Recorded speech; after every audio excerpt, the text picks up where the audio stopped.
¿Sabes de ese dolor que es tan fuerte que parece entrar por los poros y volverse parte de tu sangre? Yo viví con ese dolor por 7 años enteros.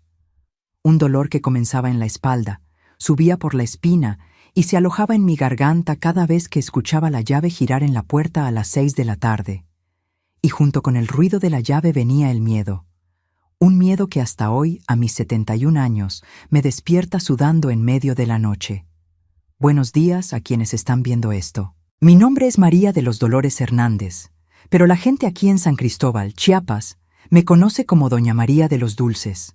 Hago cocadas, palanquetas y alegrías que todos dicen que son las mejores de la región.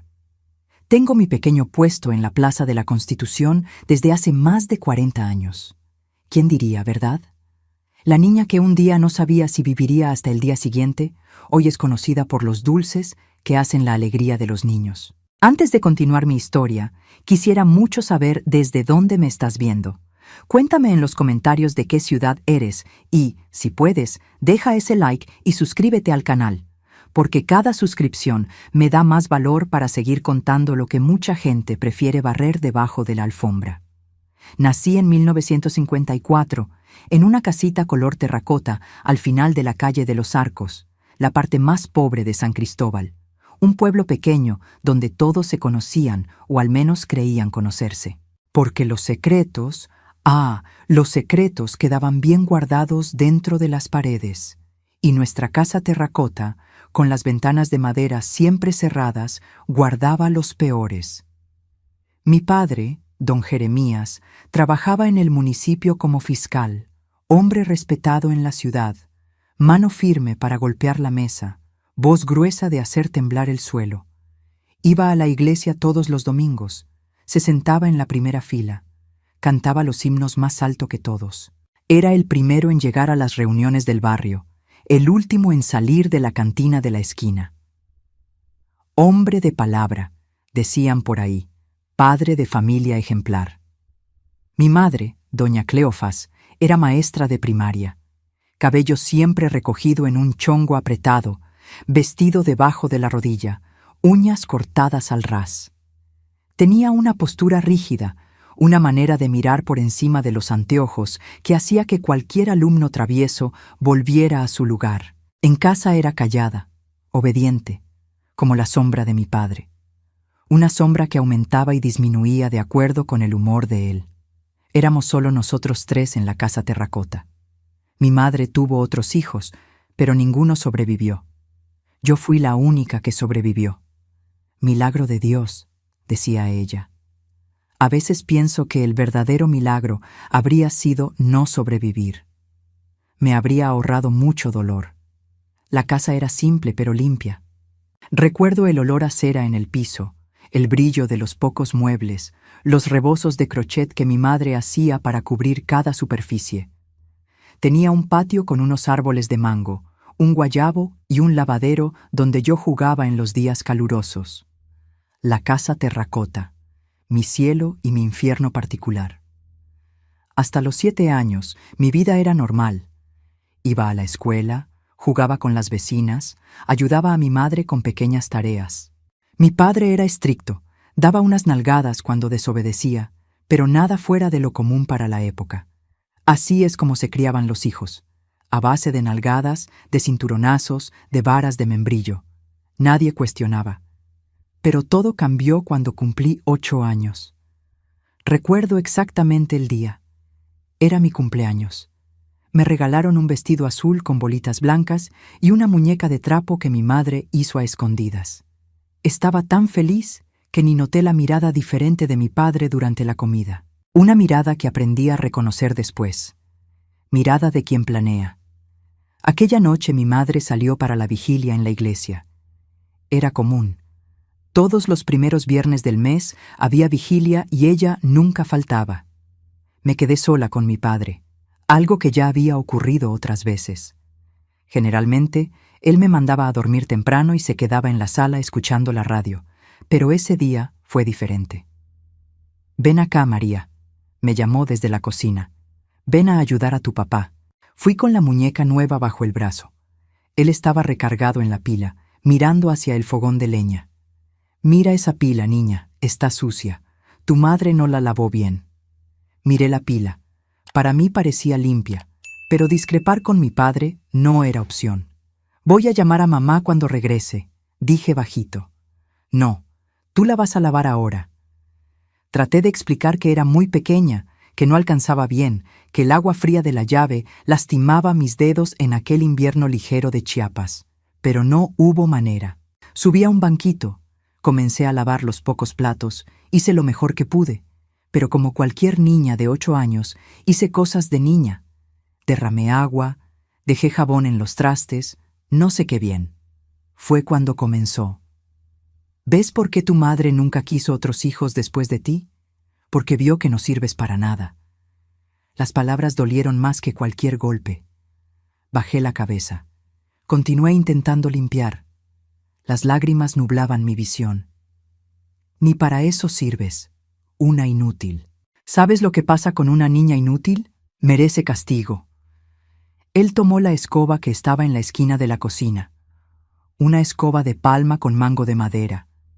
Pensé que me iba a pegar con ella en las piernas, como ya había hecho otras veces, pero no fue eso.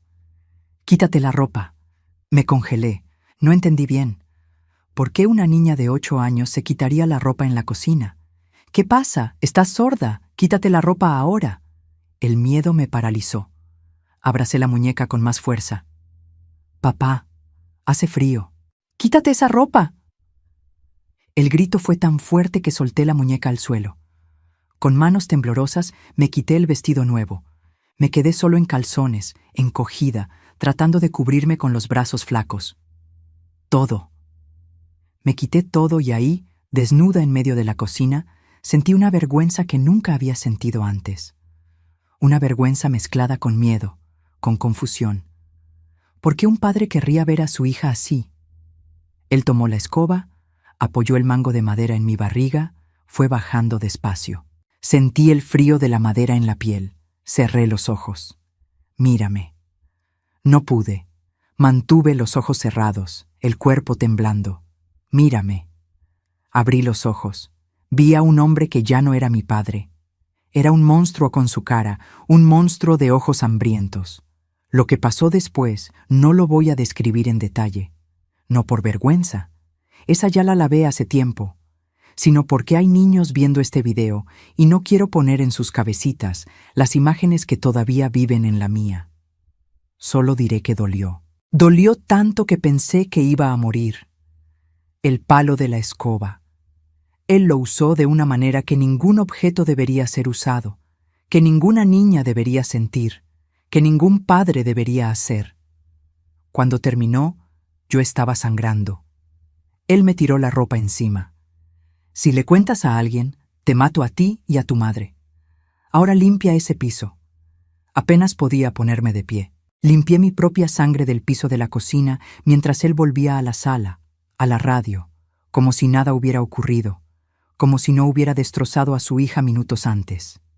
Me arrastré hasta mi cuarto, me envolví en la cobija, lloré hasta no tener más lágrimas. El dolor físico era terrible, pero el dolor en el alma era peor. Porque no entendía qué había hecho tan mal, por qué mi padre, que debía protegerme, había hecho aquello. Cuando mi madre regresó, pensé en contarle. Ella entró en mi habitación, vio que estaba despierta. ¿Qué pasa, niña? ¿No puedes dormir? Abrí la boca, pero las palabras no salieron. El miedo era mayor. ¿Y si él cumplía la amenaza? ¿Y si nos mataba? Acabé solo moviendo la cabeza. Entonces duérmete, mañana hay escuela. Y salió cerrando la puerta. Así de simple. No vio mis lágrimas, no notó mi miedo, o fingió no notarlo. Aquella noche algo murió dentro de mí. La confianza, la seguridad, la infancia. Pensé que sería cosa de una sola vez. Castigo por no haber lavado la pila bien, pero me equivoqué. En las semanas siguientes, siempre que mi madre salía, él encontraba un pretexto. La casa no estaba limpia. Llegué tarde de la escuela. Las calificaciones no eran lo suficientemente buenas. Trae la escoba, decía. Y yo obedecía, porque ¿qué más podía hacer una niña de 8 años contra un hombre adulto? Lo peor llegó cuando descubrí que mi madre sabía, o al menos sospechaba. Una noche regresé de la escuela con la falda sucia de lodo porque me había caído en el camino. Mi padre se enfureció. «A la recámara», ordenó. «Ya sabes lo que va a pasar». Fui temblando. Él vino detrás con la escoba, pero esta vez noté que la puerta no se cerró completamente. Por la rendija, mientras aquello sucedía, mientras yo me retorcía de dolor en la cama, vi a mi madre parada en el pasillo, mirando. Nuestros ojos se encontraron en medio de aquel horror. Ella vio mi sufrimiento, mi súplica silenciosa. Y, ¿sabes lo que hizo? Nada, absolutamente nada. Cerró la puerta despacio y se fue. Fue ahí cuando entendí la verdadera traición. No era solo él, era ella también. La persona que debía protegerme, defenderme, luchar por mí contra el mundo entero. Había elegido darme la espalda. Aquella noche lloré diferente, no solo de dolor, sino de abandono completo. Estaba sola en el mundo, sola contra los dos. Los abusos continuaron por meses, años, cada vez más frecuentes, cada vez más violentos. Él ya no necesitaba esperar a que mi madre saliera. Lo hacía enfrente de ella y ella observaba, a veces con los ojos bajos, a veces con un brillo extraño en la mirada, nunca interviniendo, nunca protegiéndome. Una vez intenté resistir. Tenía 10 años, ya estaba un poco más grande, un poco más fuerte. Cuando él vino con la escoba, lo empujé, traté de correr. Logré llegar hasta la puerta de entrada, pero mi madre bloqueó el camino. «¿A dónde crees que vas, María? Déjame salir, mamá, por favor». «Vuelve allá, tu padre no ha terminado», y me empujó de regreso hacia él como quien devuelve un juguete prestado. Comenzaron los cambios en mi cuerpo, el pecho creciendo, las caderas ensanchándose, la primera menstruación, que escondí como pude. Tenía miedo de que aquello empeorara todo, y empeoró, porque ahora mi padre tenía un nuevo temor, que quedara embarazada. «Si traes un bastardo al mundo, te mato», amenazaba. «Te tiro a un río para que nadie te encuentre jamás». Pero continuaba con la escoba. Solo tenía más cuidado. Usaba de otras formas. Inventaba nuevas maneras de lastimar sin dejar pruebas. En la escuela me convertí en la niña extraña, callada, siempre de mangas largas, incluso en el calor, sentada al fondo del salón. No jugaba en el recreo, no hablaba con nadie, nunca sonreía. Mis calificaciones, que eran buenas, se desplomaron. No podía concentrarme. ¿Cómo poner atención en español cuando todo tu cuerpo duele? ¿Cómo aprender matemáticas cuando lo único que piensas es en el horror que te espera en casa? Los maestros notaban que algo andaba mal, claro, pero en aquella época era diferente. En pleito de marido y mujer, nadie se debe meter. El dicho valía para todo. Problema de familia era problema de familia. Solo una maestra insistió. Doña Lourdes, de historia, bajita, pelo rizado siempre recogido, lentes grandes que se le resbalaban por la nariz. Ella tenía una manera diferente de mirarme, no con lástima ni con asco, con comprensión. Un día me llamó después de clase. «María, ¿está todo bien en casa?» La pregunta simple casi me quebró. Hacía tanto tiempo que nadie me preguntaba cómo estaba. Abrí la boca para responder que sí, como siempre hacía, pero no pude. Las lágrimas vinieron descontroladas. «No», respondí finalmente. «No está nada bien». Pero no conté más. No ese día. El miedo todavía era mayor que el dolor. El miedo de lo que él haría si supiera que hablé. El miedo de que no me creyeran. Después de todo, ¿quién le creería a una niña contra 2 adultos respetados en la ciudad? «Si necesitas hablar, estoy aquí», dijo simplemente.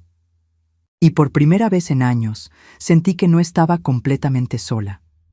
En aquella época yo ya tenía 13 años. 5 años de abuso diario. 5 años teniendo la infancia robada, el cuerpo violado, el alma quebrada. 5 años viendo a mi propia madre ser cómplice de mi tormento.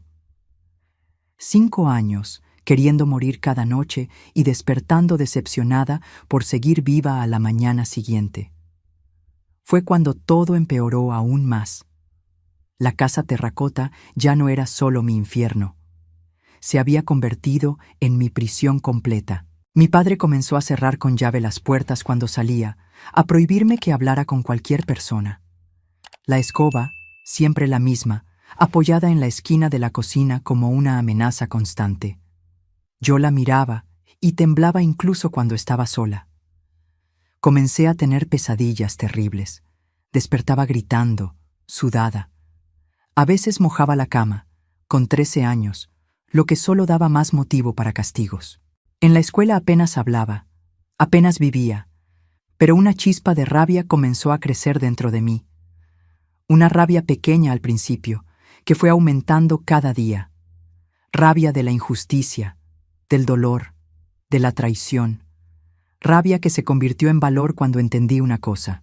Si continuaba así, no sobreviviría. Era así de simple. O hablaba o moría. Fue un miércoles cuando todo cambió. Un miércoles común. Cielo azul, calor tremendo. La escoba había sido usada la noche anterior, después de que tiré un vaso en la cocina. Apenas podía sentarme en la silla de la escuela de tanto dolor. Doña Lourdes lo notó. Notó la manera en que me movía, incómoda, la manera en que contenía las lágrimas. Al final de la clase me pidió nuevamente que me quedara. Esta vez cerró la puerta del salón con llave. María, ¿qué está sucediendo en tu casa? Me quedé muda, mirando al suelo. María, mírame. Miré. Vi en sus ojos algo que nunca había visto en los ojos de mi madre, compasión verdadera. Nadie merece sufrir, María. Nadie, especialmente una niña. Si alguien te está lastimando, puedes contarme. Voy a ayudarte. Y entonces, después de 5 años de silencio, hablé. Las palabras salieron como una inundación. Descontroladas, sucias, devastadoras. Conté todo. La escoba, la sangre, el dolor, la madre que observaba, el miedo constante, las amenazas, todo. Ella escuchó sin interrumpir, sin juzgar. Cuando terminé, agotada, ella tenía lágrimas en los ojos. Te creo. Fueron las 3 palabras más importantes que había escuchado en mi vida. Te creo, y vamos a resolver esto. Aquella tarde, en el camino de regreso a la casa terracota, sentí algo diferente en el pecho. No sabía el nombre de aquello todavía. Solo más tarde entendí que era esperanza. ¿Ustedes saben lo que es la traición? Traición no es solo esa historia del marido que engaña. No, traición es cuando alguien que debería protegerte te da la espalda cuando más lo necesitas. Es peor que cualquier bofetada. Es una puñalada que no cicatriza. Eso fue lo que viví con mi propia madre, Cleofas, una mujer que enseñó el abecedario a cientos de niños de San Cristóbal, pero que no pudo enseñarle a su marido que la hija no era un objeto. Una mujer que rezaba el rosario cada día, pero cerraba los ojos al pecado que ocurría bajo su propio techo. Al principio pensé que ella no sabía, que no se daba cuenta.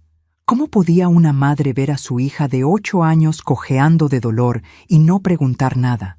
¿Cómo podía ver las sábanas manchadas de sangre y fingir que era normal? Inventé 1000 excusas para ella en mi cabeza. Que tal vez no veía, que tal vez no entendía, que tal vez ella también tenía miedo. Pero aquella noche, cuando nuestros ojos se encontraron por la rendija de la puerta mientras mi padre usaba la escoba, todas las excusas murieron. Ella sabía, siempre supo. En aquella época yo acababa de cumplir 10 años. Ya eran casi 2 años de abuso diario. Mi cuerpo de niña ya mostraba marcas, no solo las moradas que desaparecían, sino las invisibles que nunca se fueron. La manera de encogerme cuando alguien levantaba la voz, la manía de dormir debajo de la cama y no encima, el pavor a las escobas, a las puertas cerrándose, al sonido del cinturón. Fue más o menos en esa época que mi madre comenzó a participar más activamente. No en el abuso en sí, eso solo lo hacía mi padre, sino en la preparación, en la logística, en el después, como si fuera parte de la rutina de la casa, igual que lavar los platos o barrer el piso. María, ve a bañarte, tu padre ya viene, decía con la misma voz que usaba para mandarme a hacer la tarea. casual, como si fuera normal, como si todas las casas de la calle tuvieran esa misma rutina asquerosa. Yo obedecía. ¿Qué más podía hacer? No tenía a dónde huir, a dónde correr. La casa era pequeña, las ventanas cerradas con llave, la puerta con candado. Y aunque lograra salir, ¿a dónde iría? Estábamos aislados. No tenía familia cercana, no tenía amigos de confianza, solo tenía la escuela. E incluso allí, yo era la niña rara que nadie quería cerca. Una tarde, llegué de la escuela un poco tarde. Me había demorado porque la maestra me pidió que me quedara a limpiar el pizarrón, pequeño castigo por haberme dormido en clase. Cuando entré a casa, mi madre estaba en la sala, tejiendo, como si nada fuera a pasar, pero sentí en el aire ese olor pesado de problemas por venir. Tu padre te está esperando en la recámara. Me quedé parada en medio de la sala, la mochila resbalando de mis hombros, el miedo helando mi barriga. Mamá, por favor, yo solo me retrasé porque... No me interesa, él te está esperando. Ve rápido antes de que empeore. ¿Empeorar? ¿Como si existiera una versión leve de aquel horror? Mamá, intenté de nuevo, la voz quebrada. ¿Por qué lo permites? ¿Por qué no me ayudas? Finalmente levantó los ojos del tejido, pero no vi amor ahí. Vi otra cosa, irritación. ¿Ayudar? ¿Crees que mereces ayuda? Si fueras una buena hija, obediente, él no necesitaría corregirte. Corregir, así es como ella lo llamaba, como si fuera un ajuste, una corrección de rumbo. Como si meter un palo de escoba a una niña fuera un método pedagógico. Pero mamá, esto no es normal, esto lastima, papá no debería... No terminé. La bofetada llegó rápido, ardiente. Ella nunca me había pegado antes. Tenía muchos defectos, pero la violencia física no era uno de ellos. Hasta aquel día. Cállate la boca. ¿Crees que es fácil? ¿Crees que es fácil para mí? Él es tu padre, tiene derecho, y tú provocas. Con ese cuerpo, esa manera. Me encogí, lágrimas corriendo. Ella estaba diciendo que la culpa era mía, que yo, una niña de 10 años, provocaba aquello, que lo merecía, que era normal. Ahora ve, no lo hagas esperar más. Fue la primera vez que ella levantó la mano contra mí. No fue la última. A partir de ahí, su complicidad se volvió más explícita. Pasó a preparar el terreno. Me mandaba a bañarme antes. Se aseguraba de que estuviera presentable para mi padre. Arreglaba la cama después, lavaba las sábanas manchadas, curaba las heridas más visibles para que nadie en la escuela lo notara. Era como si tuviera 2 monstruos en casa ahora, no uno. Hubo una vez, recuerdo bien, que me enfermé. Fiebre alta, cuerpo adolorido, probablemente una gripe fuerte de esas que tumban a cualquiera. Pensé que al menos ese día tendría paz. Mi madre hizo té, puso un trapo mojado en mi frente. Por un momento sentí ese cuidado que toda niña merece. Cerré los ojos, casi aliviada. Fue cuando mi padre entró al cuarto. Sentí el colchón hundirse con su peso al sentarse. Abrí los ojos, suplicando silenciosamente a mi madre, rogando que al menos esa vez, una sola vez, me protegiera. ¿Sabes lo que hizo? Salió, cerró la puerta tras de sí. Me dejó ahí, ardiendo de fiebre, demasiado débil para luchar. Aquella noche la escoba vino, aunque yo estuviera enferma. De hecho, fue peor, porque él dijo que necesitaba sacar la enfermedad de mí, que era el único modo, que era por mi bien. Cuando terminó, mi fiebre había empeorado. Temblaba, deliraba. Oí a mi madre discutiendo con él del otro lado de la puerta. Jeremías, así vas a matar a la niña. ¿Y entonces, cómo le explicamos a la gente?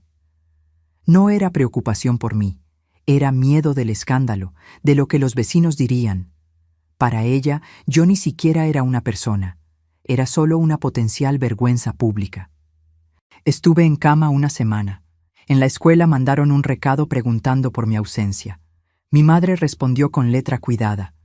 María está con gripe fuerte. Pronto estará de regreso. Firmado y sellado como si fuera un documento oficial. Cuando regresé, estaba más delgada, más pálida, más callada. si es que eso era posible. La maestra Lourdes me miró diferente. Sentí que ella percibía que algo andaba mal, pero yo todavía no tenía el valor de hablar. Todavía no. Con 11 años intenté escapar por primera vez. Junté pocas cosas en una bolsa del mercado, un cambio de ropa, un cepillo de dientes viejo, una muñeca de trapo que tenía desde pequeña. Esperé a que se durmieran e intenté abrir la ventana de mi habitación. Estaba clavada. Intenté la puerta de entrada, cerrada, llave en el cuarto de ellos. Intenté la cocina, lo mismo. La casa entera era una prisión. No me sorprende que nunca sospecharan nada. Nadie podía entrar. Yo no podía salir. Perfecto para lo que ocurría allí dentro. Lloré silenciosamente sentada en el piso de la cocina. La bolsa patética en el regazo. No había salida. Nunca la habría. Fue cuando noté la escoba ahí apoyada en la esquina, como siempre. El instrumento de mi tormento, el arma de él contra mí. Sentí un odio que nunca había sentido antes, un odio ardiendo por dentro, consumiéndome. Agarré la escoba, pensé en romperla, en tirarla al patio, en esconderla, cualquier cosa para tener una noche de paz. Pero en el segundo que la toqué, escuché pasos. ¿Qué estás haciendo? Mi padre parado en la puerta de la cocina, en pijama, pelo despeinado, ojos inyectados. Se había despertado para tomar agua y me encontró ahí con la escoba en la mano. Lo que pasó después fue lo peor hasta entonces. No fue solo la escoba, fue el cinturón, fue la bofetada, fue el puñetazo. Me golpeó hasta que me desmayé. Desperté por la mañana en el piso de la cocina, tan lastimada que ni siquiera podía abrir uno de los ojos. Mi madre me encontró ahí. Miró, suspiró. ¿Ves lo que haces? ¿Ves lo que provocas? La culpa. Siempre la culpa. Como si yo, una niña, fuera responsable de la enfermedad de él. Como si yo hubiera elegido aquello. No fui a la escuela ese día, ni al siguiente. Solo regresé cuando los moretones estaban menos visibles. Inventaron que me había caído por las escaleras de casa, escaleras que ni existían. Nuestra casa era de un solo piso, pero nadie cuestionó. La complicidad de ella se fue haciendo cada vez más explícita con el tiempo. No era solo omisión, era participación activa. Comenzó a crear situaciones, pretextos. Se quejaba con mi padre de que yo no había barrido bien el patio, que había respondido mal, que me había tardado en hacer la tarea. La María está necesitando corrección, Jeremías. Era el código entre ellos. Corrección, asqueroso. Comencé a percibir que a ella le gustaba, no lo que sucedía en sí, al menos quiero creer que no, sino el poder que aquello le daba. Verme siendo castigada por cosas que ni siquiera estaban mal.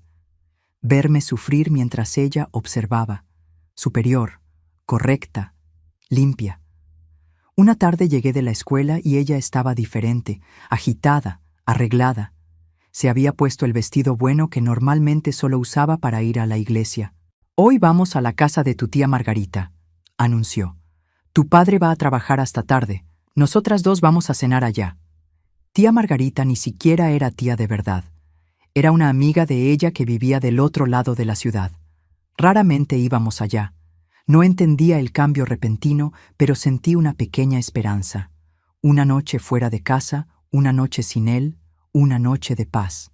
Me arreglé rápido, me peiné el cabello, hasta intenté sonreír. La idea de salir de aquellas paredes, aunque fuera por pocas horas, era como un vaso de agua en el desierto. Estábamos casi saliendo cuando mi padre llegó más temprano de lo normal. Miró a las dos, ya listas para salir. «¿A dónde creen que van?»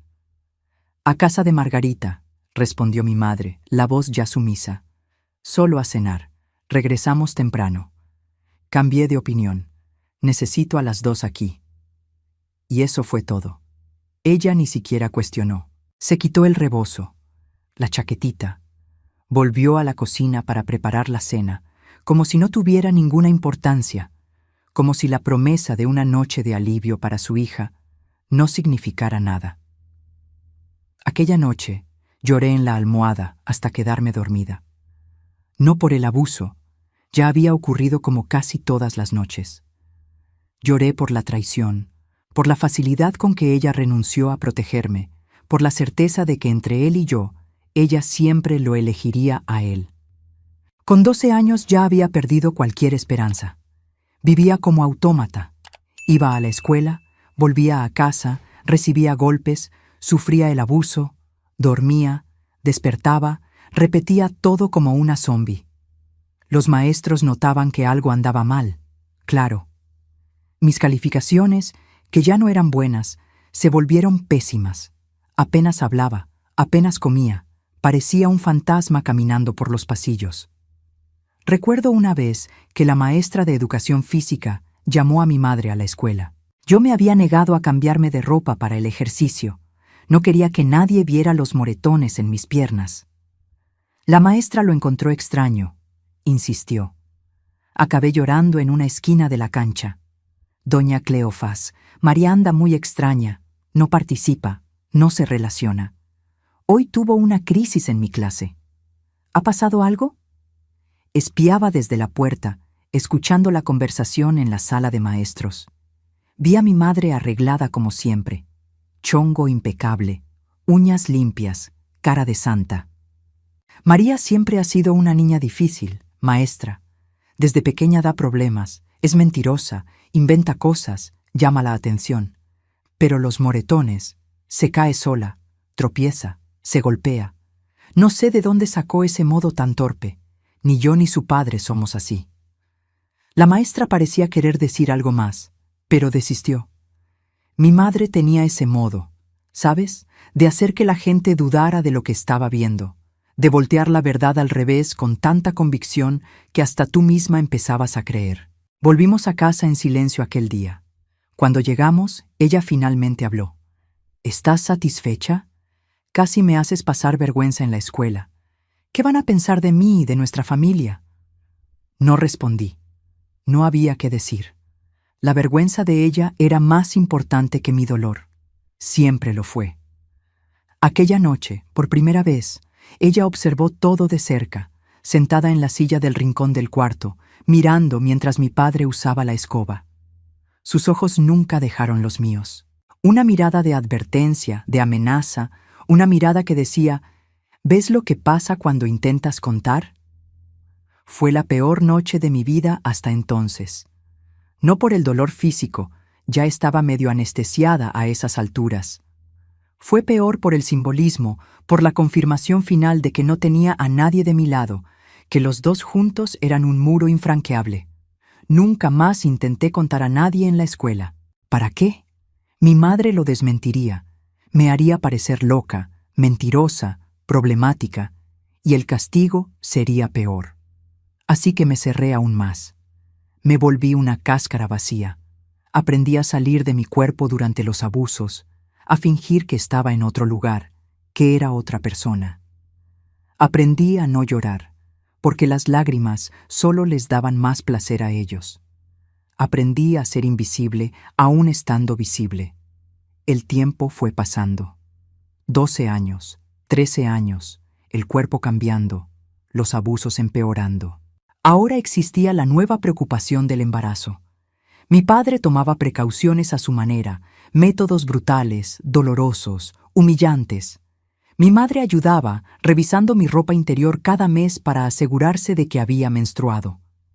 Si apareces embarazada, te echo a la calle, amenazaba, como si fuera mi elección, como si yo tuviera control sobre cualquier cosa en mi vida. Cuando cumplí 13 años, algo cambió. No en la situación, seguía siendo la misma, sino en mí. Comencé a sentir una rabia diferente. Una rabia que no era solo desesperación, sino algo más profundo, más peligroso. Comencé a pensar en maneras de acabar con aquello, todas las maneras. Pensé en matarme. Llegué muy cerca algunas veces. Guardé pastillas que mi madre tomaba para la presión. Robé un frasco de veneno para ratas que mi padre guardaba en el armario del garage. Miraba el río Grijalba cuando pasaba por el puente, imaginando el agua tragándome, llevándome lejos. Pero algo me lo impedía. No era miedo a morir. Ya vivía prácticamente muerta. Era otra cosa, una terquedad, una certeza pequeña pero persistente de que yo no merecía ese final, de que ellos eran los que merecían pagar, no yo. Fue con 13 años cumplidos que finalmente entendí un detalle crucial de mi prisión. Mi madre no era víctima junto conmigo, era carcelera, era cómplice.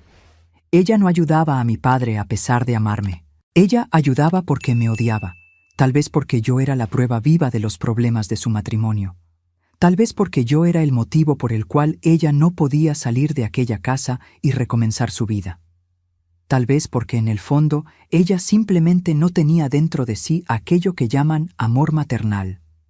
No importaba el motivo. El hecho era que ella no estaba de mi lado, nunca estuvo y nunca estaría.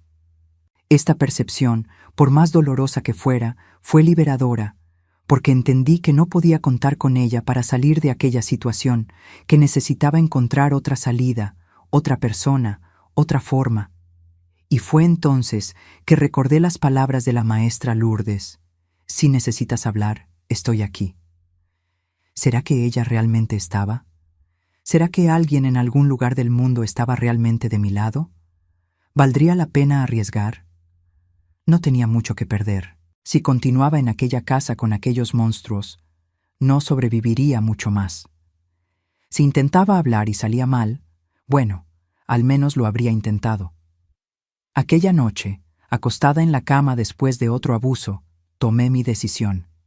Iba a hablar con la maestra Lourdes, iba a contarle todo, sin medias palabras, sin eufemismos, la verdad desnuda y cruda. Lo peor que podía pasar era que nadie me creyera. Lo mejor ni me atrevía a imaginar. La libertad parecía un sueño demasiado distante. Dormí con la decisión tomada. Al día siguiente iría hasta el final. Lo que no sabía es que la maestra Lourdes tenía sus propios demonios y sus propias armas contra ellos. ¿Ya notaron cómo una decisión puede cambiarlo todo? ¿Cómo un único sí o no puede voltear tu vida de cabeza? Fue así en aquel miércoles de abril de 1967. Yo, María de los Dolores, con mis 13 años a cuestas y el peso del mundo en el alma, me levanté de la cama decidida a hacer lo que nunca había hecho antes: gritar la verdad. Desperté antes de que sonara el despertador. No es que hubiera dormido mucho.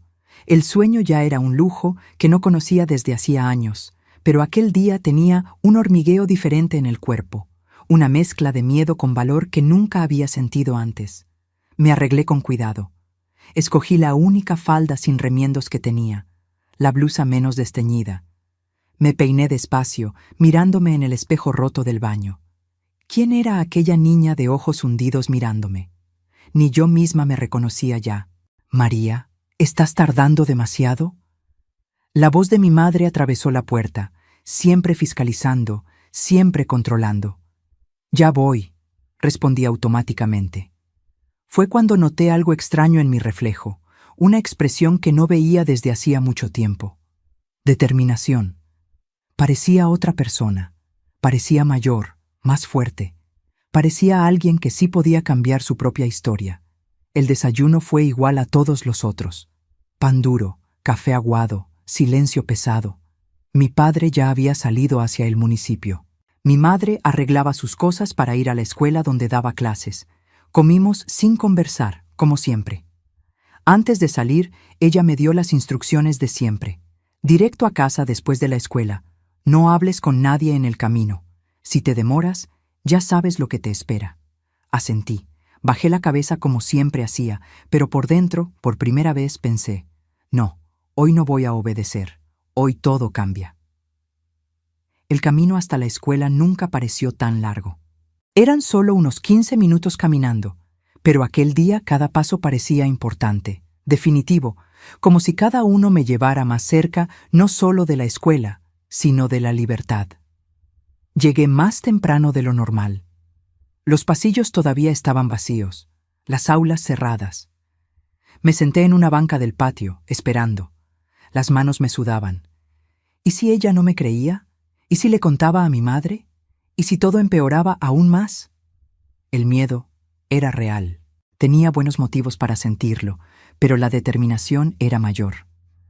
Había llegado a un punto donde la desesperación era tanta que cualquier cambio, incluso para peor, parecía mejor que continuar en aquel infierno. La campana sonó. Los alumnos comenzaron a llegar, ruidosos, libres, tan diferentes de mí. Observé a aquellos niños normales, con vidas normales. ¿Será que alguno de ellos pasaba por lo que yo pasaba? ¿Habría otros como yo, presos en casas prisiones con padres monstruos? La clase de historia era solo en el tercer periodo. Aguanté las 2 primeras clases en automático, respondiendo cuando me llamaban, copiando lo que estaba en el pizarrón, existiendo sin vivir. Finalmente llegó. Doña Lourdes entró al aula, pila de libros en los brazos, lentes resbalando por la nariz. Saludó al grupo con el buen humor de siempre. Comenzó a hablar sobre la guerra de Reforma, fechas, batallas, nombres. No escuché ni una palabra. Mi cabeza estaba demasiado ocupada ensayando lo que iba a decir, cómo lo iba a decir, planeando cada palabra de aquella conversación que podía cambiarlo todo. La clase terminó. La campana sonó. Era ahora o nunca. Mientras los otros alumnos salían ruidosos al recreo, me quedé sentada en mi lugar, inmóvil, esperando a que todos salieran. Doña Lourdes lo notó, claro. Me miró por encima de los lentes con ese modo suyo de saber las cosas sin necesidad de preguntar. Cuando el último alumno salió, ella cerró la puerta, vino hasta mi mesabanco, jaló una silla, se sentó frente a mí. «¿Qué pasa, María? ¿Quieres hablar?» Abrí la boca, pero nada salió. Años de silencio forzado trabaron mi lengua. Años de amenazas me hicieron dudar. «No tienes que tener miedo», dijo ella con voz tranquila. «Lo que sea, puedes contarme». Respiré hondo. Era ahora. Mi padre abusa de mí, desde hace años. Las palabras salieron rápidas, casi sin respiración, como si me detuviera a pensar no las pudiera decir más. Esperaba ver impacto en su rostro, incredulidad, asco, cualquier reacción que la gente normal tiene cuando escucha algo tan horrible, pero no vi nada de eso. Vi comprensión, como si ella ya lo supiera o, peor, como si entendiera personalmente. «¿Cómo lo hace, María? ¿Puedes decirme? Es importante». Fue la primera vez que alguien me preguntaba los detalles sin dudar de mí, sin hacerme sentir culpable, sin cuestionar si estaba inventando. Y entonces conté. Conté de la escoba, de los años de dolor, de mi madre observando, participando. Conté de las amenazas, del miedo constante, de la prisión que era mi casa. Conté todo, sin filtro, sin parar. Las palabras salían como agua de presa que revienta, violentas, incontrolables, arrasadoras. Cuando terminé, estaba jadeante, exhausta, como si hubiera corrido un maratón. De cierta forma, había corrido un maratón de 5 años y finalmente había cruzado una línea de meta. Doña Lourdes no dijo nada por un tiempo. Sus ojos detrás de aquellos lentes grandes estaban humedecidos, pero no era solo tristeza lo que yo veía ahí. Era una rabia controlada, una indignación. «Te creo», dijo finalmente. Cada palabra, 3 palabras simples que lo cambiaron todo. «Te creo». Cuando nadie más creía, ni mi propia madre, aquella maestra que apenas conocía, me dio lo que más necesitaba: validación. «No es tu culpa, María», continuó. «Nada de esto es tu culpa. Son ellos los monstruos, no tú». Lloré, no de dolor, como tantas veces había llorado, sino de alivio, de un peso inmenso finalmente compartido, de una verdad finalmente dicha y aceptada. «¿Qué va a pasar ahora?», pregunté entre sollozos. «Ahora vamos a sacarte de ahí». Sacarme de ahí. La idea parecía tan imposible, tan distante de mi realidad, que casi no podía comprenderla. ¿Cómo? ¿A dónde voy? ¿Y si ellos no lo permiten? ¿Y si nadie me cree? Las preguntas salían descontroladas, el miedo volviendo, mezclado con una esperanza pequeña pero creciente. «Una cosa a la vez», dijo ella, firme. «Primero necesitamos pruebas». «¿Pruebas?» «Sí, sé que es difícil, pero necesitamos mostrar lo que está sucediendo. Tu palabra contra la de ellos, infelizmente, no va a ser suficiente». Ella tenía razón, claro.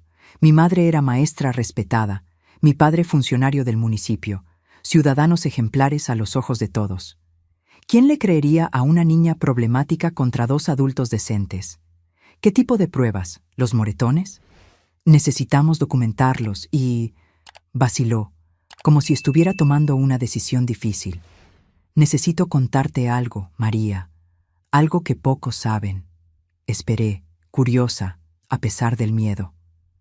Cuando yo tenía más o menos tu edad, pasé por algo parecido. No fue mi padre, fue mi padrastro, y mi madre, al igual que la tuya, fingía no ver. Abrí los ojos como platos. Doña Lourdes, la maestra más respetada de la escuela, con su modo correcto, sus clases siempre preparadas, su vida aparentemente perfecta. ¿Cómo salió usted? ¿Cómo lo logró? Ella sonrió, una sonrisa triste. No lo logré. No del modo correcto. Huí. Viví en la calle por un tiempo. Pasé hambre, frío. Acabé acogida por una familia que me dejó dormir en el cuarto de servicio a cambio de trabajo. Estudié a escondidas, terminé la preparatoria, me hice maestra, pero nunca denuncié, nunca vi justicia hacerse. Y tu padrastro murió años después sin jamás pagar por lo que hizo. Y mi madre vivió el resto de su vida fingiendo que nada ocurrió. Hasta hoy me evita el recuerdo vivo de su fracaso como madre. Absorbí todo aquello en silencio. Doña Lourdes, mi maestra, la mujer más fuerte que conocía, también había sido una niña abusada, también había sufrido, y aún así estaba ahí, entera, ayudando a otras. ¿Es por eso que la maestra se interesó por mi caso? Sí. Reconocí las señales, la mirada vacía, los moretones siempre explicados, el miedo constante. Me vi a mí misma en ti. ¿Y qué hacemos ahora? Ella se ajustó los lentes, pensativa. No voy a dejarte seguir el mismo camino que yo. No voy a dejarte huir sin rumbo, sin protección. Vamos a hacerlo diferente. Vamos a hacerlo del modo correcto. El modo correcto. ¿Eso existía en casos como el mío? Tengo un amigo abogado. Trabaja con casos de abuso infantil. Voy a hablar con él hoy mismo. Pero necesitamos pruebas, María. Algo concreto. Puedo mostrar los moretones, ofrecí. Tengo marcas por todas partes. Ella asintió, el rostro serio. Eso ayuda, pero lo ideal sería atraparlos infraganti, tener algo que no puedan negar. Atraparlos infraganti. La idea me dio escalofríos. Significaba pasar por un abuso más, una sesión más de horror con la escoba, más dolor. Tengo miedo, confesé. Lo sé. Y si no quieres, encontraremos otro modo. Pero piensa en lo siguiente. Esta puede ser tu única oportunidad de realmente acabar con esto, de hacer justicia, no solo para ti, sino tal vez para otras niñas que ellos puedan lastimar en el futuro. Otras niñas. Nunca había pensado en eso. ¿Y si adoptaran a otra niña después de que yo saliera? ¿Y si le hicieran a otra niña lo que me hacían a mí? ¿Qué necesito hacer? Ella me explicó el plan. Era arriesgado, peligroso, pero podía funcionar. ¿Estás segura de que quieres hacer esto? No voy a mentirte. Va a ser difícil tener que pasar por una vez más. Si es la última vez, vale la pena, respondí, con una firmeza en la voz que ni reconocí. Si es para acabar con esto de una vez, aguanto una noche más. Ella apretó mi mano. Un gesto simple de solidaridad.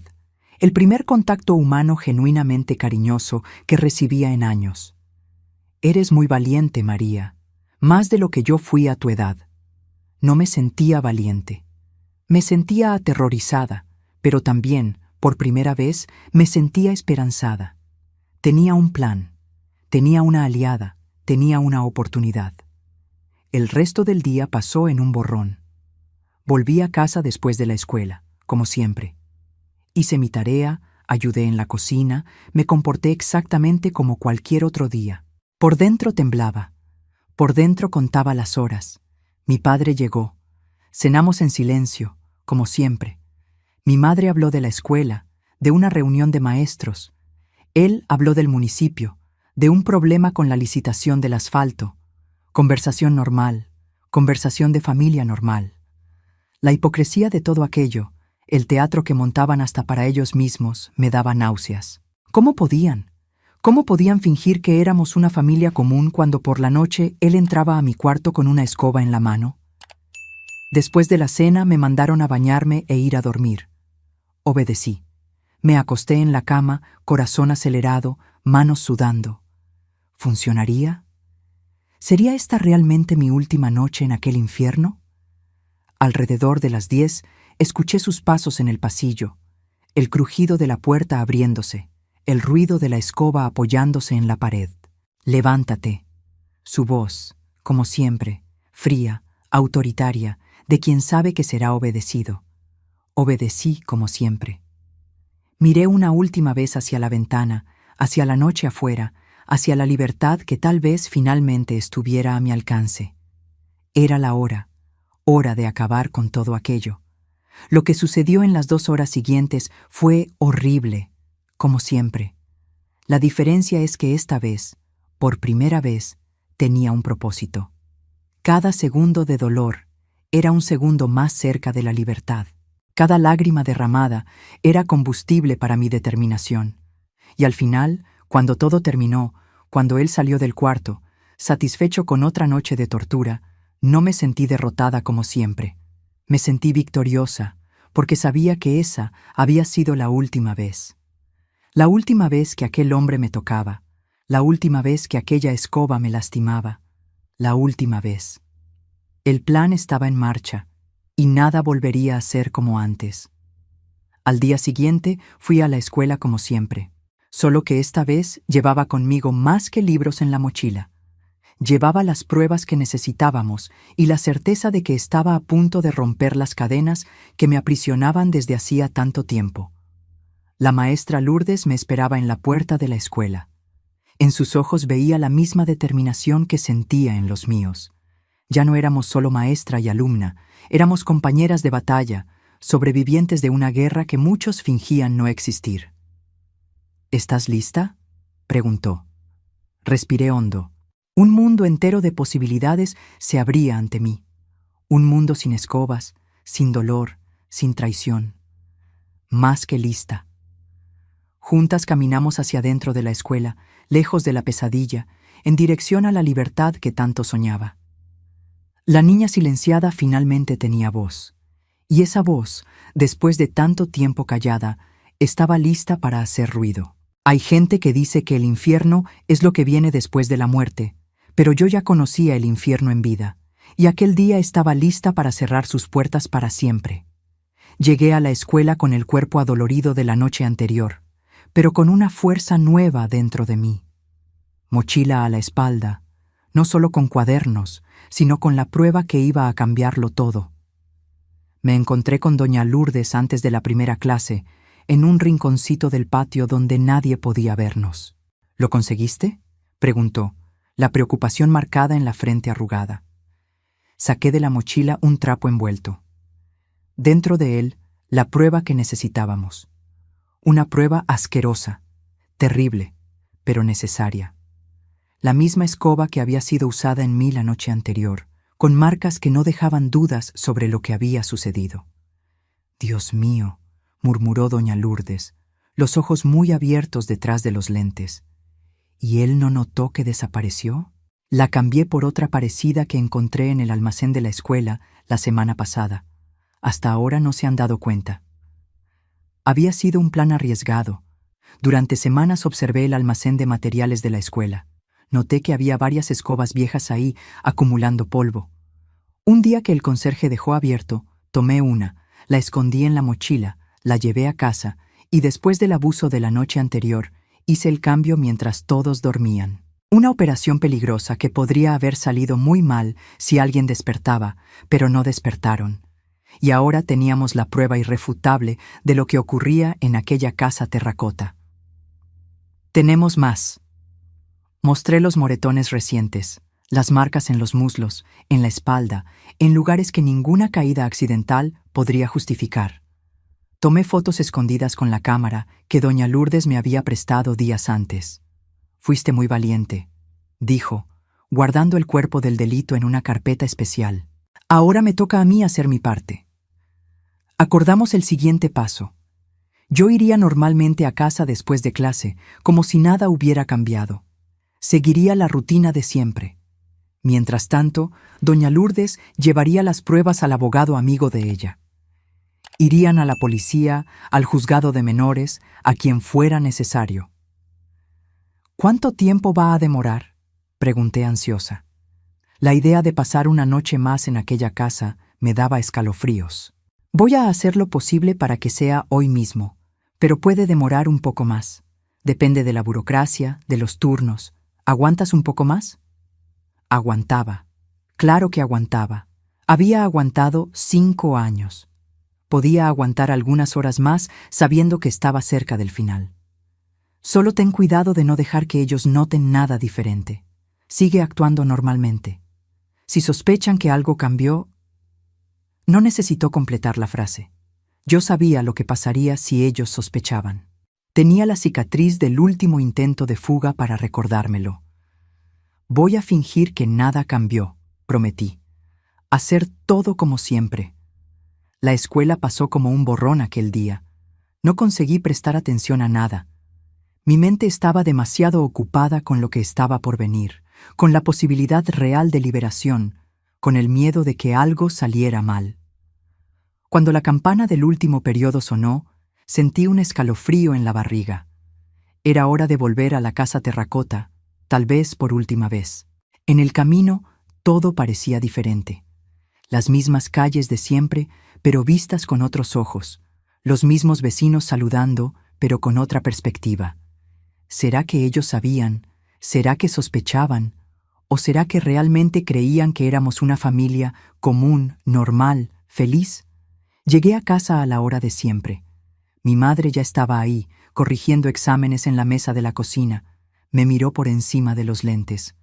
Arréglate. Tu padre viene más temprano hoy. Hay gente de la capital viniendo de visita. ¿Visita? Eso era raro. Por un momento me pregunté si complicaría el plan, pero tal vez fuera mejor así. Con gente en casa, ellos no podrían hacerme nada. Al menos por una noche estaría a salvo. Me arreglé como me habían mandado. Me puse el vestido azul que usaba en ocasiones especiales. En realidad, el único vestido, además del uniforme de la escuela, que todavía me quedaba. Me peiné el cabello, me lavé la cara. En el espejo vi a la misma niña de siempre, pero los ojos estaban diferentes. Tenían un brillo nuevo, el brillo de quien sabe que está a punto de liberarse. Mi padre llegó a las 6, como había anunciado. Junto con él, una pareja que nunca había visto antes. Un hombre de traje, una mujer elegante. Esta es María, me presentó mi padre, la mano en mi hombro apretando demasiado fuerte. Un aviso silencioso para que me comportara. Nuestra hija, qué señorita tan linda, dijo la mujer sonriendo. ¿Cuántos años tienes, querida? 13, respondí lo más educadamente que pude. Ah, la mejor edad, ya eres casi señorita. Si ella supiera, si pudiera imaginar que aquella casi señorita ya había vivido más horrores que mucha gente adulta. La cena fue un teatro perfecto. Mi madre servía sonriente. Mi padre contaba historias de la ciudad, de la política local. La pareja reía, elogiaba la comida, hacía preguntas, una escena de familia normal que me daba ganas de vomitar. En determinado momento, noté que el hombre me observaba con curiosidad. No era la mirada asquerosa que ya había visto en otros, la mirada de los depredadores que mi padre también tenía. Era otro tipo de mirada, como si estuviera tratando de resolver un enigma. ¿Y tú, María, te gusta la escuela? La pregunta me tomó por sorpresa. Raramente alguien se interesaba por lo que yo pensaba o sentía. Sí, señor, me gusta estudiar. ¿Cuál es tu materia preferida? Historia, respondí sin dudar. La materia de doña Lourdes, la única clase donde me sentía segura. Ah, historia, fundamental para entender el presente y construir el futuro, ¿no es cierto? Asentí sin saber bien qué decir. No estaba acostumbrada a conversaciones normales. María va a ser maestra como su madre, interrumpió mi padre, cambiando el rumbo de la conversación. Ya está encaminada, ¿no es así, hija? Nunca habíamos hablado de eso. Nunca habíamos discutido mi futuro. ¿Cómo podrían? En su mundo, yo no tenía futuro. Era solo un objeto, una cosa, una propiedad. Sí, papá, respondí, la mirada baja, como se esperaba. La conversación siguió, ahora enfocada en otros temas. Política, economía, la visita del gobernador que estaba programada, asuntos de adultos que no incluían a la niña silenciosa sentada a la mesa. Después de la cena, me mandaron a la recámara mientras ellos seguían conversando en la sala. Obedecí, aliviada por poder salir de aquel teatro. En el cuarto, me senté en la cama mirando hacia la ventana. Era una noche clara, estrellada. Me pregunté si pronto podría mirar las mismas estrellas desde otro lugar, un lugar sin miedo.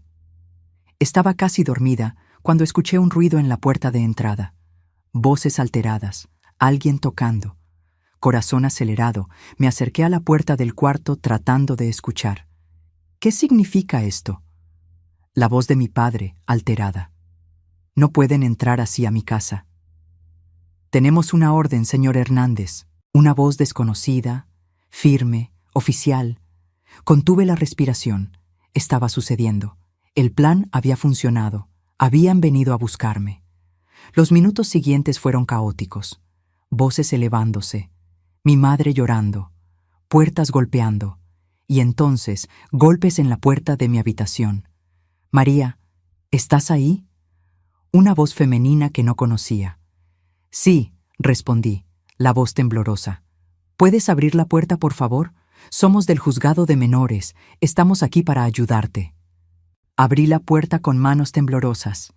Del otro lado, una mujer de mediana edad, cabellos canosos, expresión amable. Detrás de ella, 2 policías. Hola, María. Mi nombre es doctora Helena. Venimos a buscarte. Está bien, no tienes que tener miedo. No necesitas volver a esta casa si no quieres. No pude responder. Las lágrimas vinieron descontroladas, no de miedo o tristeza, sino de alivio, de liberación. Puedes recoger tus cosas, lo que quieras llevar. No tenía mucho. Algunas ropas, un cuaderno de la escuela, una muñeca de trapo vieja. Todo cupo en una bolsa pequeña. ¿Es solo esto?, preguntó la doctora Helena, sorprendida por lo poco que tenía. Es todo lo que necesito, respondí honestamente. En la sala, la escena era surrealista. Mi padre, siempre tan poderoso, tan temido, estaba esposado. Mi madre lloraba en un rincón, siendo interrogada por otro policía. La pareja de visitantes, que ahora entendía que no eran simples visitantes comunes, observaba todo con expresiones serias. Cuando me vieron, mis padres reaccionaron de formas opuestas. Mi madre desvió la mirada, incapaz de enfrentarme. Mi padre me fulminó con los ojos, el odio desbordando.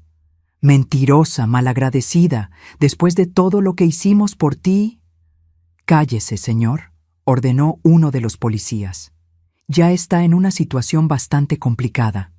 La doctora Helena me condujo por la casa, una mano amable en mi espalda. Pasamos por la cocina. Noté que en la esquina donde la escoba siempre estaba, ahora solo había un espacio vacío. La prueba había sido recogida. En la salida, mis ojos encontraron los de mi madre una última vez. No vi arrepentimiento ahí, ni amor. Vi solo miedo, miedo del escándalo, de la vergüenza, de lo que los vecinos dirían. Hasta el final, su preocupación no era por mí. Vamos, María. La doctora Helena me guió hasta un vehículo oficial estacionado frente a la casa. Entré sin mirar atrás. La casa terracota, mi prisión por tantos años, se hacía cada vez más pequeña en la ventanilla trasera. Junto con ella, toda una vida de dolor.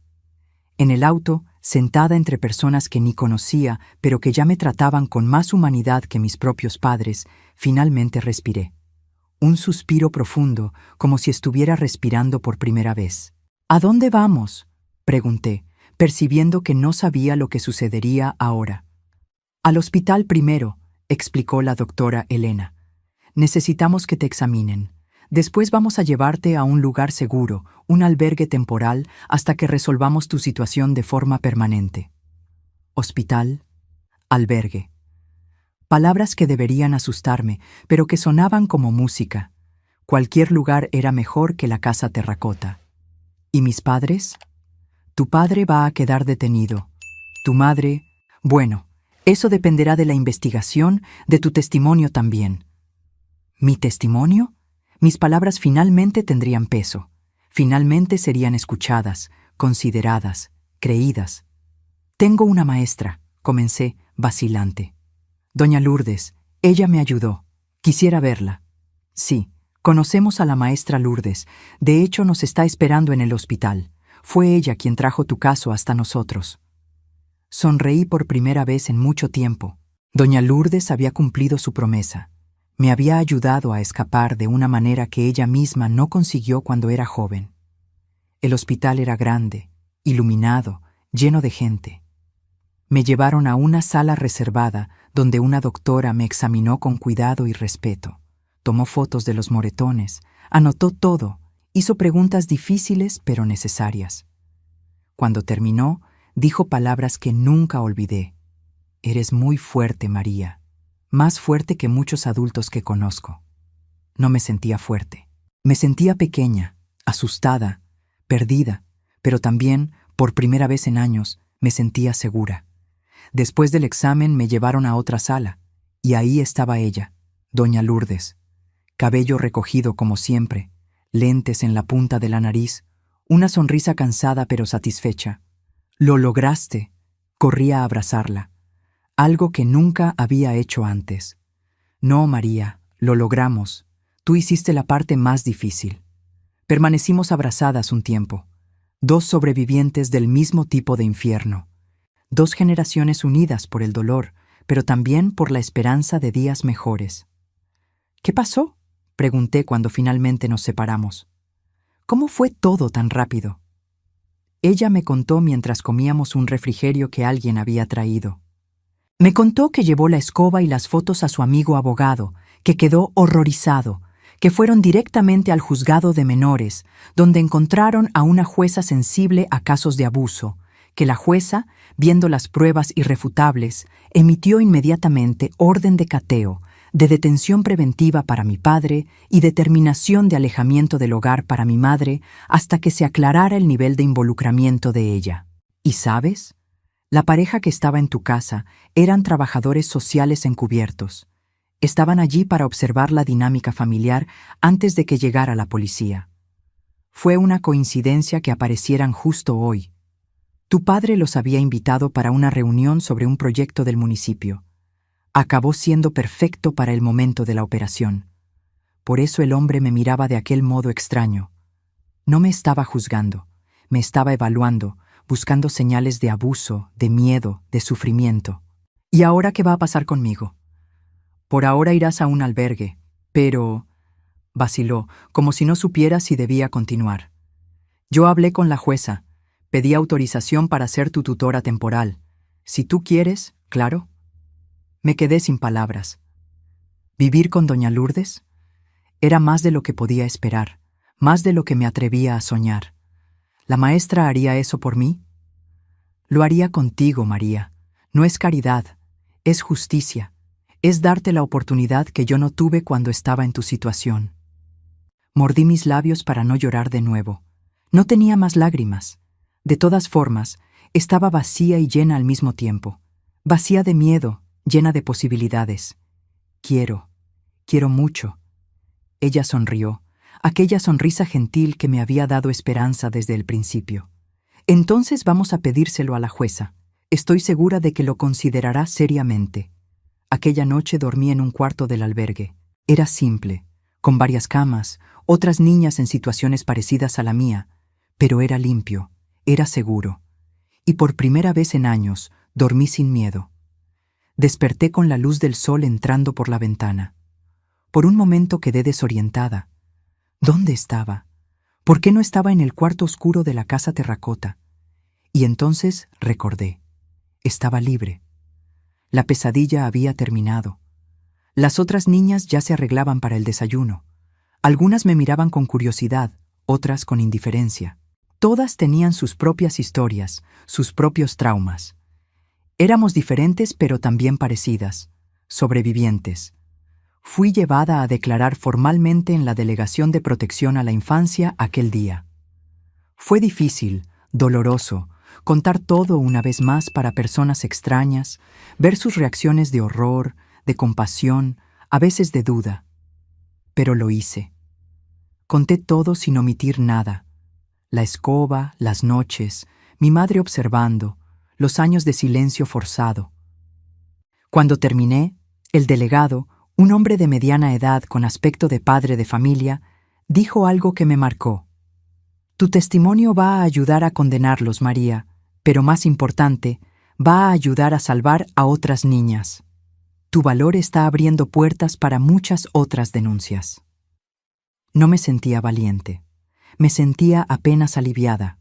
Aliviada por finalmente estar lejos de ellos, por finalmente poder hablar, por finalmente ser escuchada.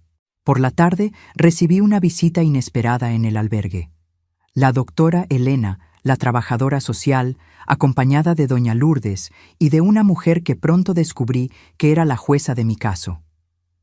María, dijo la jueza después de las presentaciones, analicé tu caso con urgencia. Dada la gravedad de la situación y el evidente riesgo de mantenerte en el ambiente familiar, otorgaré la custodia provisional a la maestra Lourdes. Si estás de acuerdo, claro. Miré a doña Lourdes que sonreía nerviosamente.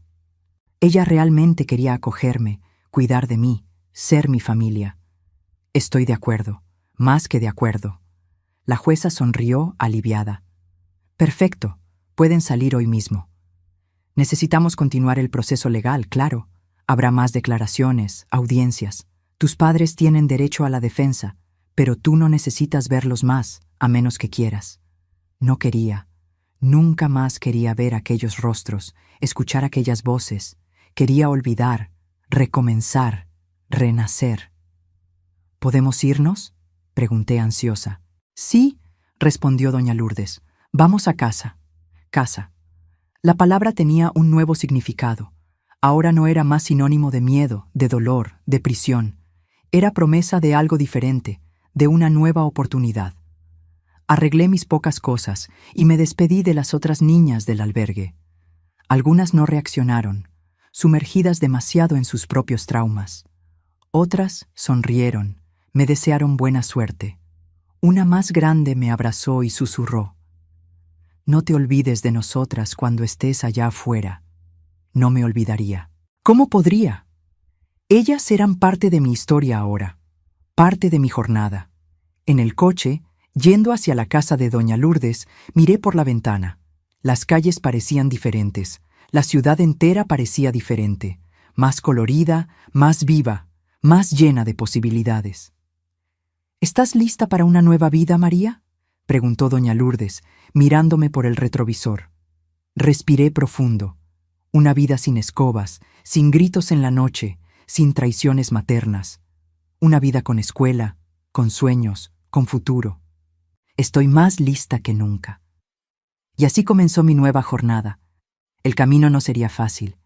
Tenía mucho que procesar, mucho que sanar, mucho que aprender.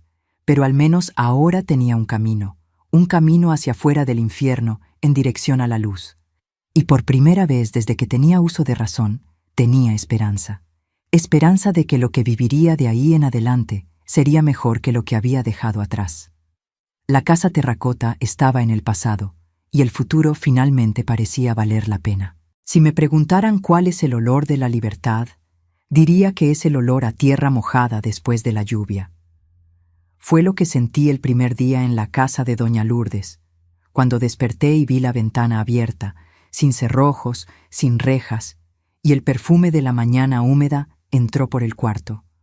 Olor a nuevo comienzo, a limpieza, a vida nueva.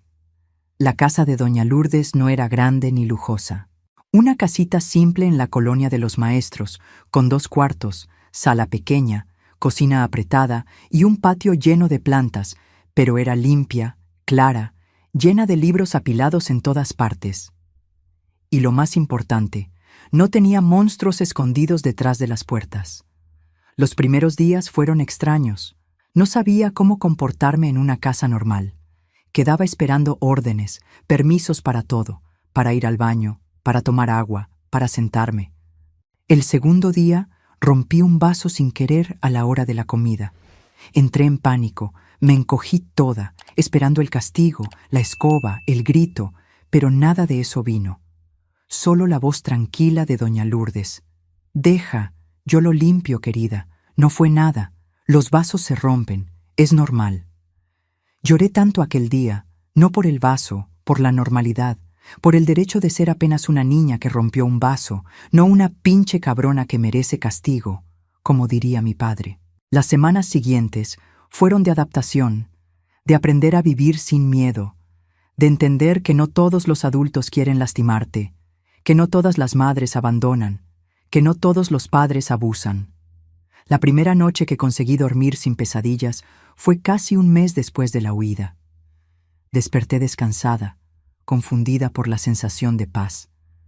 Había soñado con un campo de flores, no con la escoba. Fue tan extraño que me quedé acostada un buen rato, tratando de entender qué era lo que estaba diferente. «Así es como duermen los niños normales», dijo doña Lourdes cuando le conté en el desayuno. «Es tu derecho, María, siempre fue tu derecho». Qué concepto tan extraño para una niña que solo conoció deberes, obligaciones, castigos. Volví a la escuela después de 2 semanas en casa. Fue difícil enfrentar las miradas. La ciudad era pequeña, todos ya sabían. El caso del fiscal del municipio, como llamaban al escándalo del momento. Algunos me miraban con lástima, otros con curiosidad morbosa, algunos hasta con rabia, como si yo hubiera arruinado la vida de mis padres, y no al contrario. Pero también estaban aquellos que sonreían, que ofrecían apoyo silencioso. Una mano en el hombro, un dulce en el pupitre, un lugar guardado en el recreo. El dolor comenzó a convertirse en fuerza poco a poco. Cada día que pasaba en la casa de doña Lourdes era un día más de sanación. Cada clase, cada comida sin tensión, cada noche sin miedo, me iba reconstruyendo. El proceso contra mis padres se arrastró. Declaraciones, audiencias, pericias. El sistema era lento, especialmente para una ciudad del interior en los años 60. La influencia de mi padre retrasaba todo aún más. Él tenía amigos, conocidos, gente que le debía favores. «No te rindas», decía doña Lourdes en las noches en que el miedo volvía. «La verdad va a vencer». Y venció. 6 meses después de mi huida, mi padre fue condenado a 15 años de prisión. Mi madre recibió 8 años como cómplice. Fueron los primeros casos de abuso infantil con penas tan severas en la región. Un hito, una victoria, no solo para mí, sino para otras niñas que vendrían después. El día de la sentencia me enteré de que otras 3 niñas habían denunciado situaciones parecidas en sus casas. «Tu ejemplo les dio valor», dijo la doctora Elena cuando vino a visitarnos. «Abriste una puerta que estaba cerrada desde hace mucho tiempo». A los 14 años comencé terapia. Doña Lourdes insistió, incluso siendo algo poco común en la época. «Las heridas del cuerpo sanan solas, las del alma necesitan ayuda», explicó. Fue la decisión más importante de mi recuperación. En las sesiones con la doctora Marta, una psicóloga de Ciudad de México que atendía en San Cristóbal quincenalmente, pude finalmente hablar de todo. Sobre el dolor físico, sobre la traición de mi madre, sobre la culpa que todavía cargaba, aún sabiendo que no había hecho nada malo. «Tú no causaste nada de esto, María», repetía en cada sesión. «Eras una niña, la responsabilidad era de ellos». Al principio no creí. Años de lavado cerebral son difíciles de limpiar, pero poco a poco la verdad fue entrando. No fue mi culpa. Nunca lo fue. Yo era la víctima, no la culpable. La custodia provisional se volvió definitiva en mi cumpleaños número 15. Doña Lourdes organizó una pequeña fiesta, la primera de mi vida. Un pastel simple, algunos compañeros de la escuela, una decoración improvisada. Cantaron Las Mañanitas, me abrazaron, me hicieron sentir que estaba reconstruyendo una vida normal, o al menos lo más normal posible después de todo. «De ahora en adelante eres oficialmente mi hija», dijo doña Lourdes, entregándome los papeles con la decisión judicial. Si quieres, claro. Quise, claro que quise. Aquella mujer había arriesgado todo por mí.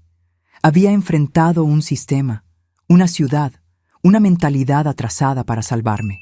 Si eso no era ser madre, ¿qué lo sería? El tiempo fue pasando. 16 años, 17. Terminé la secundaria con buenas notas. Animada por doña Lourdes, decidí seguir estudiando. Puedes ser lo que quieras, María. Tienes el mundo entero ante ti. El mundo entero. ¿Qué diferencia de cuando pensaba que mi mundo se limitaba a las 4 paredes de la casa terracota? A los 18 años presenté examen para la carrera de Derecho en la Universidad Nacional en Ciudad de México. Pasé. Fue la mayor alegría de mi vida hasta entonces. Iba a estudiar para ser abogada, para defender a otras Marías que no tuvieron la suerte de encontrar una doña Lourdes en el camino. Estoy tan orgullosa de ti, dijo ella, lágrimas en los ojos cuando la carta de aceptación llegó. Tan orgullosa. La mudanza a Ciudad de México fue otro gran desafío. Nunca había salido de San Cristóbal, nunca había visto la gran ciudad, nunca había andado en autobús de larga distancia. Estaba aterrorizada, pero también emocionada. Era un nuevo comienzo, otra oportunidad. Mis pesadillas, que ya habían disminuido bastante, volvieron en las primeras semanas lejos de casa. Soñaba que mi padre había escapado de la prisión y me había encontrado. Despertaba sudando, temblando. Llamaba a doña Lourdes en el teléfono público de la pensión donde vivía. Él no puede alcanzarte, María, garantizaba. Está preso. Va a quedarse así por muchos años. Estás a salvo. Poco a poco la universidad y la nueva ciudad me fueron ocupando. Nuevos amigos, nuevas experiencias, nuevos dolores también, pero estos normales de la vida adulta. Dolores de crecimiento, no de destrucción. Fue en la universidad que conocí a Pablo. Alto, delgado, con lentes, estudiante de periodismo. Nos conocimos en una fiesta del centro estudiantil. Bailamos, conversamos, reímos. Era tan fácil estar con él, tan natural. Cuando intentó besarme la tercera vez que salimos, me congelé. Todo mi cuerpo recordó otras manos, otros toques, otros momentos. Él notó mi pánico, retrocedió de inmediato. Está todo bien, María. Vamos a tu ritmo, sin prisa. Le conté una semana después sobre la casa terracota, sobre la escoba, sobre la huida. No le había contado a nadie además de los involucrados en el proceso y de la terapeuta, pero sentí que podía confiar en él. Escuchó todo sin interrumpir. Cuando terminé, tenía lágrimas en los ojos. Eres la persona más fuerte que he conocido, dijo simplemente. No me sentía fuerte. Me sentía quebrada, incompleta, siempre luchando contra fantasmas. Pero tal vez él veía algo en mí que yo misma no conseguía ver. Nuestro noviazgo avanzó despacio, con mucho diálogo, mucha paciencia de él, mucho trabajo mío en la terapia para separar sexo de violencia, para entender que la intimidad podía ser bonita, consensual, respetuosa. Nos graduamos el mismo año, yo con honores en Derecho, él con una propuesta de empleo en un periódico de la capital. Nos casamos en una ceremonia sencilla en Ciudad de México. Doña Lourdes vino, claro, fue quien me llevó al altar. Aquí voy, entregándote a otro, bromeó, pero había un brillo de preocupación en sus ojos. Es diferente, mamá, garanticé. Esta vez yo elegí. Esa era la gran diferencia. Por primera vez en la vida tenía poder de elección, de decisión, de control sobre mi propio camino. Nuestra vida en Ciudad de México fue tranquila por muchos años. Abrí un pequeño despacho de abogacía especializado en derecho familiar. Pablo creció en el periódico, se volvió editor. Compramos un departamento. Tuvimos 2 hijos, Antonio y Lucía. Una familia normal, sana, feliz. Claro que no todo fue perfecto. Las pesadillas nunca desaparecieron completamente. Había días en que la memoria volvía con fuerza total. Días en que no soportaba ni el toque de Pablo. Días en que lloraba sin motivo aparente, pero eran cada vez más raros y cada vez menos devastadores. La terapia, que mantuve por años, me dio herramientas para lidiar con el pasado sin dejar que él controlara mi presente. En 1988, cuando mis hijos tenían 8 y 6 años, recibí una noticia que me sacudió profundamente. Mi padre había muerto en prisión. Ataque cardíaco. No sabía cómo sentirme. No era alivio, ni tristeza, ni rabia. Era un vacío extraño, como si una parte de mi historia hubiera sido cerrada sin resolución adecuada. ¿Quieres ir al funeral?, preguntó Pablo. No quería, no necesitaba. Aquel hombre ya estaba muerto para mí desde hacía mucho tiempo. 2 años después, mi madre, que había cumplido su sentencia y vivía en otra ciudad, intentó contactarme. Mandó una carta al despacho pidiendo perdón, diciendo que estaba enferma, que quería verme una última vez antes de morir. Quedé dividida. Una parte de mí quería mandarla al infierno. Otra parte, tal vez la parte que la terapia había ayudado a crecer, quería entender, quería escuchar, quería cerrar aquel ciclo de alguna forma. Después de pensarlo mucho, decidí ir. No por ella, sino por mí. Necesitaba mirarla a los ojos una última vez y decirle que había sobrevivido, que estaba bien, que ella no había conseguido destruirme. Encontré a una mujer envejecida prematuramente en un cuarto de hospital en Tehuacán. Cáncer terminal. Delgada, amarilla, cabello ralo, casi irreconocible de la Cleofas autoritaria que me aterrorizó en la infancia. «María, ¿viniste?», dijo cuando entré al cuarto, la voz débil, quebrada. «Vine, pero no por ti». Quedamos en silencio un tiempo. ¿Qué decir a la mujer que te trajo al mundo y después permitió que ese mundo se convirtiera en un infierno? Sé que no merezco perdón, finalmente habló. Ni lo estoy pidiendo. Solo quería que supieras que no ha pasado un día sin que yo pensara en lo que hice, en lo que dejé que sucediera. ¿Por qué? Era la única pregunta que importaba. ¿Por qué dejaste que él hiciera aquello? ¿Por qué no me protegiste? Ella desvió la mirada. Tenía miedo de él, de perder lo poco que tenía. El empleo, la casa, la seguridad. Pausa. Pero esa es solo parte de la verdad. La otra parte es que yo no te amaba como una madre debe amar. No fuiste planeada, no fuiste deseada, y puse esa culpa en ti, no en mí. Fue equivocado. Fue terrible. Lo sé ahora. La honestidad de ella me tomó por sorpresa.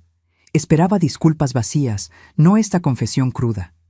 Pensé que iba a sentir algo al verte así, confesé. Satisfacción, tal vez. Justicia poética. Pero no siento nada. No tienes ningún poder sobre mí ahora. Eres solo una mujer enferma que va a morir sola. Y yo tengo una vida, una familia que construí, una carrera, un futuro. Lágrimas corrieron por el rostro arrugado de ella. Es justo. Es más de lo que merezco. Salí de aquel cuarto sin mirar atrás. Ella murió 2 semanas después. No fui al entierro. No sentí pena, ni rabia, ni rencor. Solo paz. Como si un círculo se hubiera cerrado. La vida siguió. Los hijos crecieron. Me convertí en abuela. Doña Lourdes nos dejó en 1995, a los 73 años. Una muerte tranquila durante el sueño, sin sufrimiento, sin drama, exactamente como merecía. Tú fuiste mi salvación, le dije la última vez que nos vimos, 2 días antes de que partiera. No, María, tú fuiste tu propia salvación. Yo solo mostré el camino. Tal vez ella tenía razón. Al final, fue mi valor de hablar, de denunciar, de buscar ayuda, lo que me salvó. Pero sin ella, sin alguien que creyera en mí, ¿habría servido de algo? Cuando me jubilé de la abogacía a los 60 años, decidí hacer algo diferente. Abrí una pequeña tienda de dulces típicos de Chiapas en la plaza central de San Cristóbal, a donde había vuelto después de que Pablo falleció. Los dulces son recetas de Doña Lourdes, que me enseñó todo lo que sabía en la cocina. Cocadas, palanquetas, alegrías, dulces de mi segunda infancia, de la infancia que realmente vale la pena recordar. La tienda se volvió punto de encuentro. Mucha gente viene no solo por los dulces, sino para conversar, para escuchar historias, para compartir las suyas. Y es increíble cómo tantas de esas historias resuenan con la mía.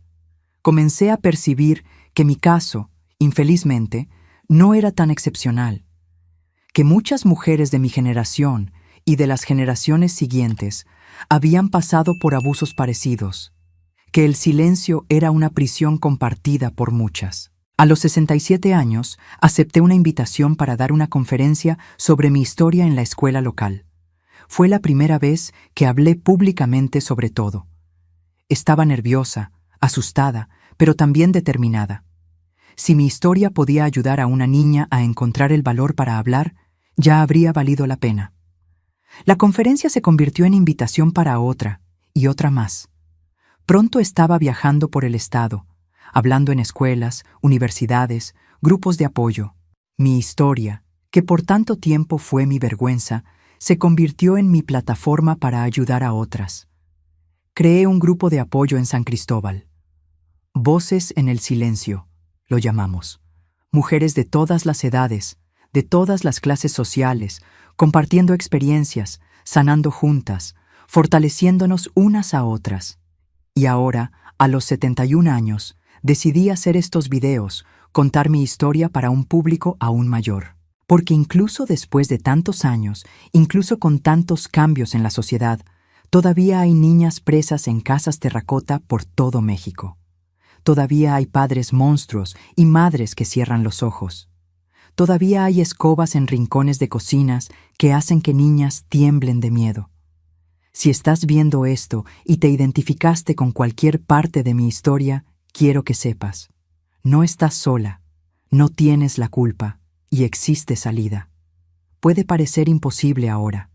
Puede parecer que nadie te va a creer, que nadie te va a ayudar, pero te prometo que existe alguien como Doña Lourdes por ahí, alguien que va a creer, alguien que va a extender la mano. La casa terracota quedó en el pasado.